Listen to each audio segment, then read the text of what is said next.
You're finally learning to not put yourself on the back burner and to fully step in, fully embodied in who you are here to be.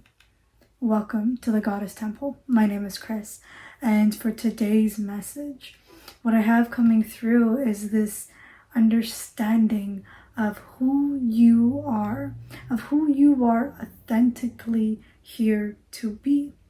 There is this sense of wanting to express yourself, to embody the strength and the power of you to move, to breathe, to create all aspects of you in a way that is empowering.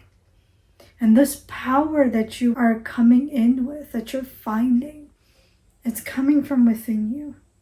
There's qualities about you, there's inspirations that you are looking for that speaks to aspects of who you are, that speaks to the type of life that you've lived, that speaks to how you may have been playing it a little too small, maybe just a little too safe.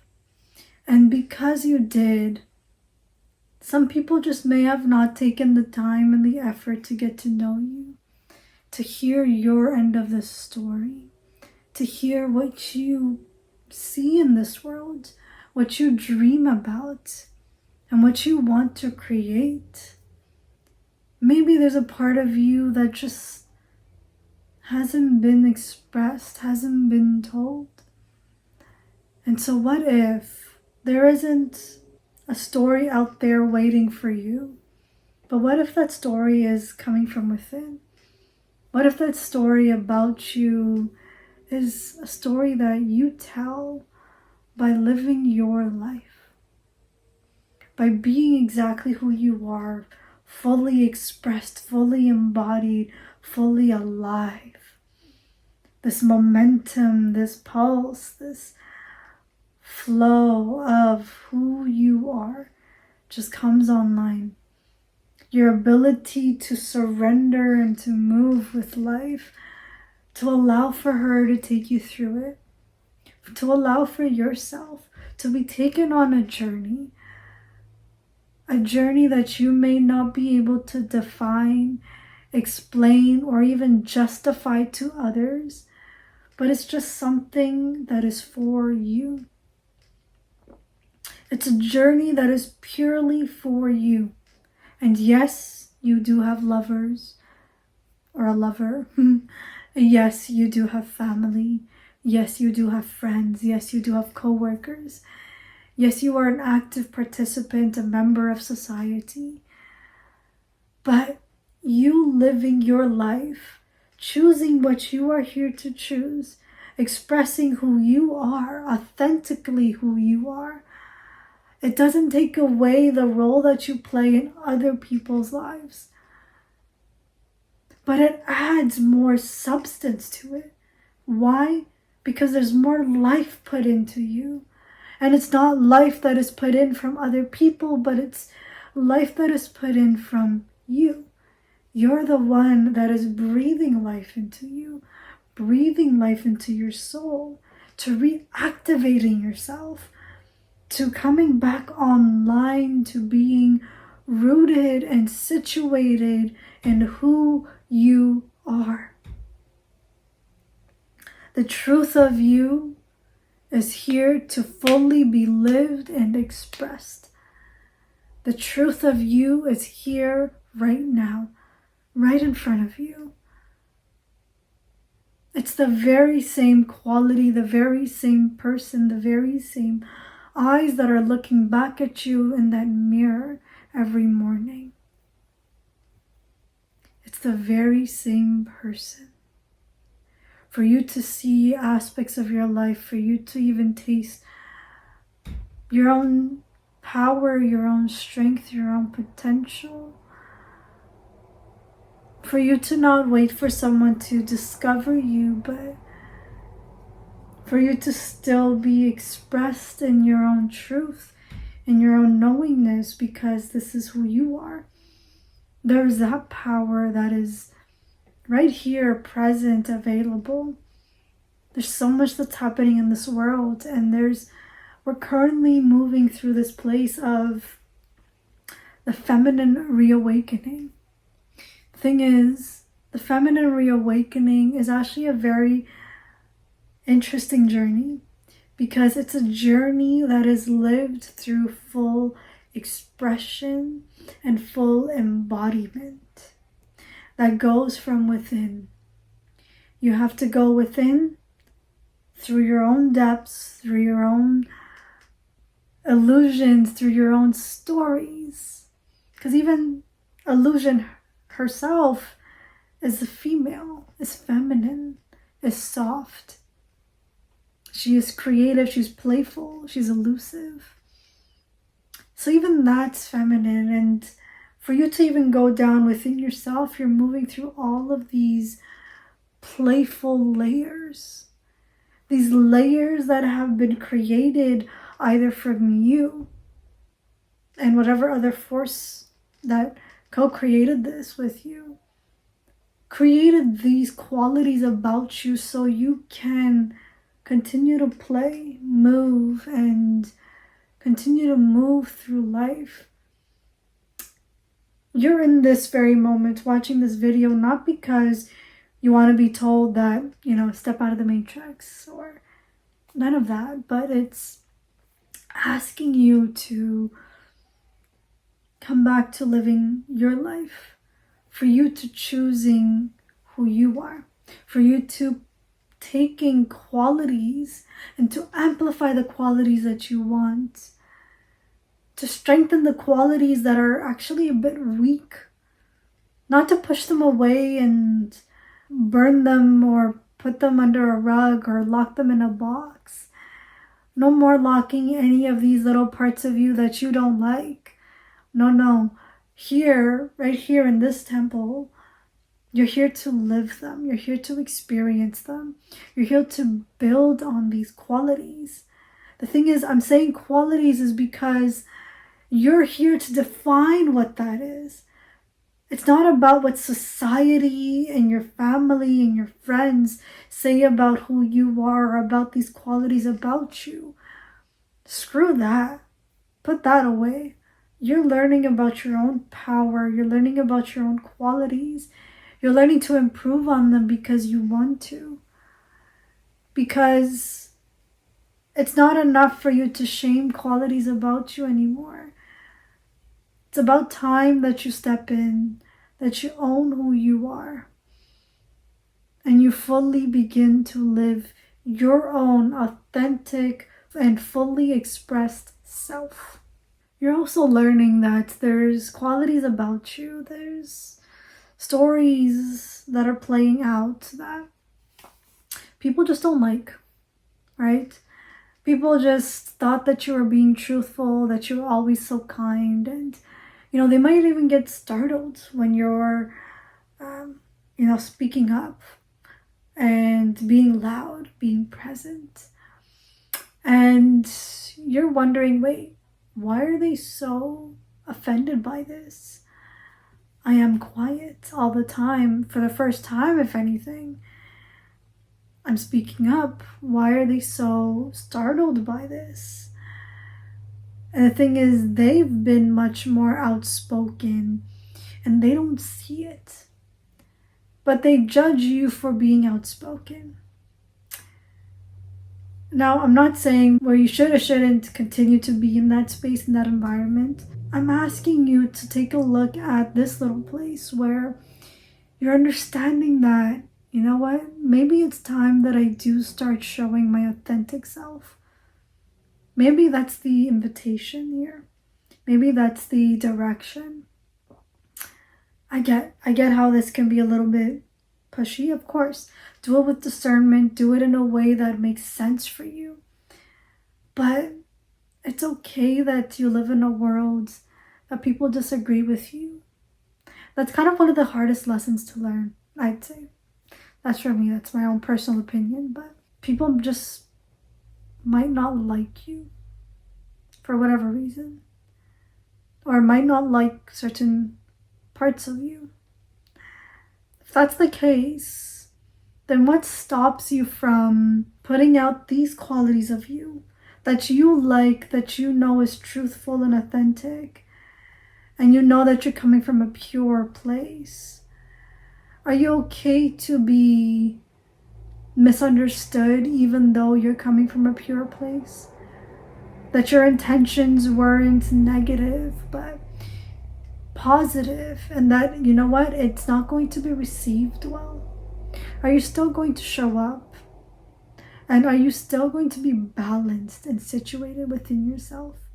So feeling like, you know what, you don't have to play a role or anything, but that it's okay and that you get to still be who you are.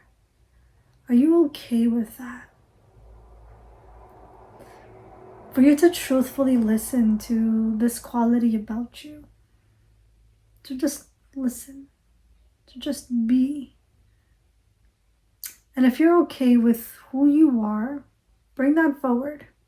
Because the thing is, I feel like with this wave of life that we're moving through and coming into a place of being in a feminine world, more in a feminine-led world, to reintegrate that part is also learning to be compassionate about other people, being compassionate towards the qualities that someone may have.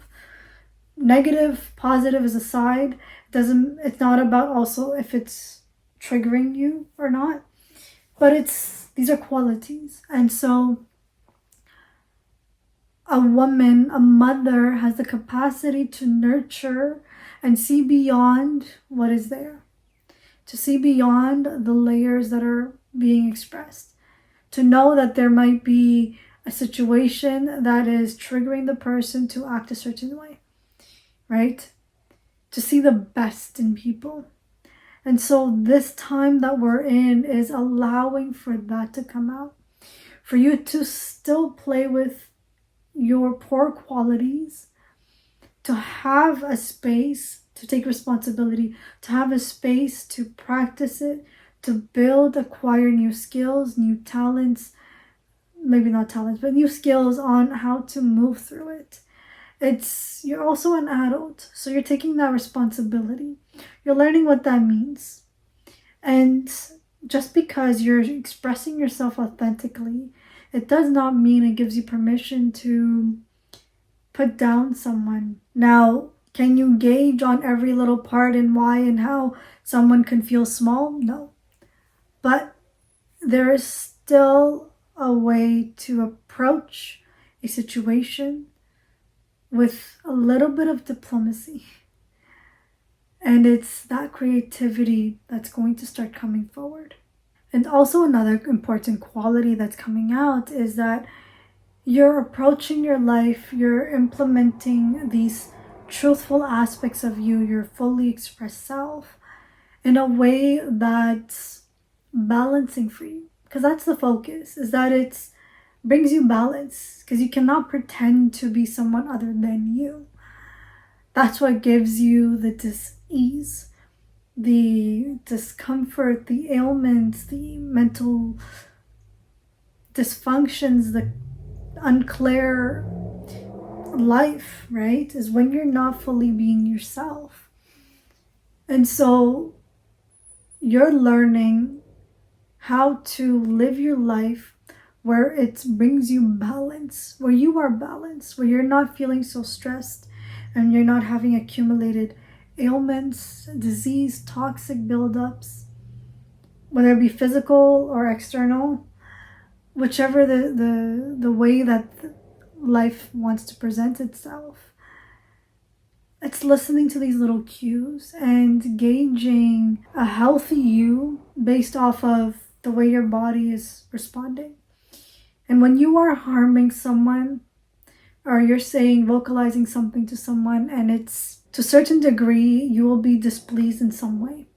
To a certain degree, mentally, emotionally, physically even, there will be a form of ailment, dis-ease. Until that is rectified externally, until you shift the way you're approaching your life, is when you will feel more balanced and harmonious. And so it's this little interchangeable play that you're learning about.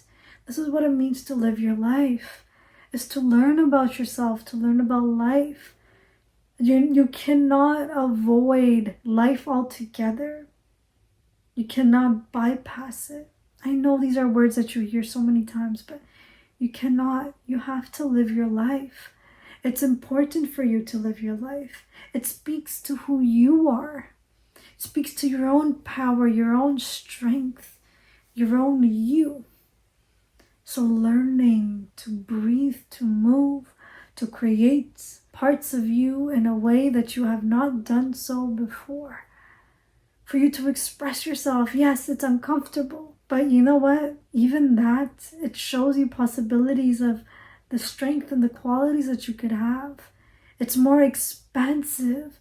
That's how you know if something is working for you, is when you can sense that there is going to be expansion after that. And it's a little bit obsessive. You're like, you can't stop thinking about it. You know you have to do it. And it's just, you know that there's more to it. There's more expansiveness. So lean into the expansion of you, because there is quality, there is value in you. You're also learning that because you're implementing these qualities about you, you're speaking up. There's people that are pushing back and you're realizing, wait, you know what? I've been putting into this relationship. I've been trying my best to hear the person out in their discomforts and their stories and giving them the room and the space to speak. But they're not extending that courtesy to me. So what do I do here? Right? You're learning that it's not enough. That they do also need to step in. And so you might find yourself pulling away just a little bit, not to fully burn and light up the relationship. Maybe you do. You know, some relationships do need that. But it's my approach to it and understanding is that you're giving it space. Because right now you're acknowledging that this current relationship, this current dynamic is not where it needs to be. And it cannot be changed, inspired for change, unless you give it space, room so it can breathe. And when it begins to breathe is when people begin to define and understand, you know what? Is this relationship worth it for me to put into? Is it not worth it? What is it? And you begin to understand these little aspects. You begin to play with these little aspects, right? And so that's what it means for you to step in mutually into your space and your environments. Because this is also letting your own internal self, your own internal environment, your own sanctuary, that there is a certain standard that you're going to hold for what is to be allowed into your own space, for what you have the capacity for. Because you're also giving yourself the room and the space to heal. Heal parts of yourself, heal parts of relationships that you just don't know what to do. You're learning to hand it over. Hand it over to spirit to be like, you know what? I want this to change. I don't know what that change is. Or I have an idea, but I don't know how to get there. So guide me, inspire me, guide me. And you're learning how to ask for help, ask for support. You're learning how to give that breathing room for healing, for life, for potential to happen. You're learning to clearly communicate what is being needed in this time and space. Whether it's for you, actually it's mostly for you. But because you're learning to communicate what you need, it's a quality about your own internal strength and power. Your ability to lead your life in the direction that you want it to go. And you're asking people, you're not necessarily asking them, but you're giving them the chance and the opportunity to either come along the journey with you or to end things off right there. You set the tone. Thing is, there is just one little quality aspect that I'm gonna speak on, which is not every relationship is meant to be burnt to the ground. Not all of them are meant to be fixed and worked on right then and there. Some might just take a little bit of time, but to give yourself the space and the room to do so. Even if a relationship or dynamic is meant to end or not end, for you to give that space so you can get clear on if it is meant to move forward. Because it could be that it's just that the other person needs a little bit of time to get themselves situated and sorted out and see if it does continue forward or not. And because you're doing this, because you're stepping in like this, you're also learning that it does take time for relationships to build, to strengthen. Because you're learning to build on relationships around you, you're learning to build on a deeper relationship within yourself. And because you're building that deeper relationship within yourself, you're learning to be more discerning, more stable, and much more rooted in who you are. And when you are rooted in who you are, you will experience far less dis-ease and discomfort, and you will experience a much more balanced and harmonious life of play, pleasure, expansion, creativity, and just abundance of life. And so with that little bit, I hope that this message has truthfully touched on aspects that you may have wanted to be touched on, supported you in some way, and encouraged you and inspired you to move a little bit closer down your own path. And so with that little bit, I wish you guys all the best, and I will speak to you soon.